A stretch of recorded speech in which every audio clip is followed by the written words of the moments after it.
Bonjour à tous, avec le retour de Zinedine Zidane au Real Madrid, les rumeurs enflamment déjà le mercato d'été 2019. Dans la presse espagnole, on annonce une véritable révolution d'effectifs avec un budget d'environ 350 millions d'euros.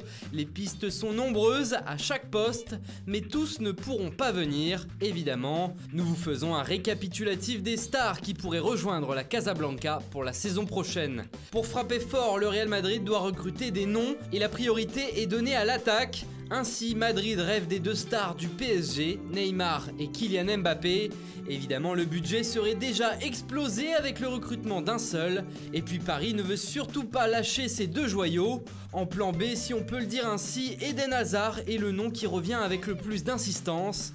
Mais Raheem Sterling et Sadio Mané ont été cités récemment. Enfin, le Real Madrid pourrait également penser à Mauro Icardi, en difficulté à l'Inter, Harry Kane qui s'éternise à Tottenham, ou plus surprenant, Julian Brandt, le jeune allemand du Bayer Leverkusen. Bien sûr, s'il y a des départs en défense ou au milieu de terrain, le club récupérera l'argent de ces transferts et pourra les remplacer par des noms tout aussi clinquants. Dans les buts, Zidane a déjà tranché entre Thibaut Courtois et Keylor Navas samedi dernier contre le Celta Vigo. Le gardien belge était sur le banc pendant que le costaricien était titulaire.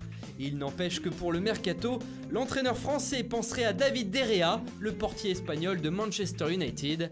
Il s'agirait d'un retour de De Gea à Madrid, qui a quitté l'Atlético en 2011 pour 25 millions d'euros. Un chèque de 88 millions serait envisagé pour recruter le gardien de 28 ans. En défense, c'est déjà officiel, le Brésilien Eder Militao rejoindra les Madrilènes le 1er juillet prochain. Le Real Madrid a payé 50 millions d'euros pour s'offrir ce défenseur central qui pourra donc être en concurrence avec Sergio Ramos et Raphaël Varane. D'ailleurs, le Français pourrait partir, il réfléchirait à donner un nouvel élan à sa carrière après avoir tout gagné avec les Madrilènes depuis 2011 et son arrivée du RC Lens. Malgré le retour de Zidane, il envisagerait donc de partir, tout comme Jesus Valero, et si départ il y a, la priorité serait donnée à Kalidou Koulibaly, le défenseur sénégalais du Napoli. Pour le poste d'arrière gauche, c'est le flou total. L'ère Marcelo semblait révolue, mais le retour de Zidane pourrait changer la donne, à moins que le jeune Sergio Reguilón ne s'installe en lieu et place du Brésilien.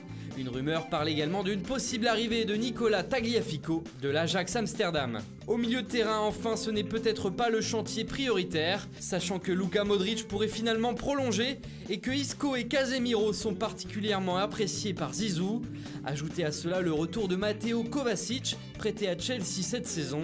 Néanmoins, si un de ces joueurs venait à partir, la shortlist de Zinedine Zidane serait composée des champions du monde Paul Pogba, N'Golo Kanté et Nabil Fekir, du phénomène Nicolo Zaniolo de l'AS Roma et enfin de Christian Eriksen qui souhaite quitter Tottenham. Et si le Real Madrid aime Pogba, Pogba aime le Real Madrid. Ce club est un rêve pour tout le monde, a déclaré le Français, sous contrat avec Manchester United jusqu'en 2021. Pour résumer, il est encore trop tôt pour savoir ce que le Real Madrid va faire sur ce mercato d'été, mais c'est une certitude, il sera très animé, d'autant plus que les derniers mercatos ont été très calmes et que les supporters attendent du changement pour se remettre d'une saison catastrophique. L'ère Zizou 2.0 peut commencer.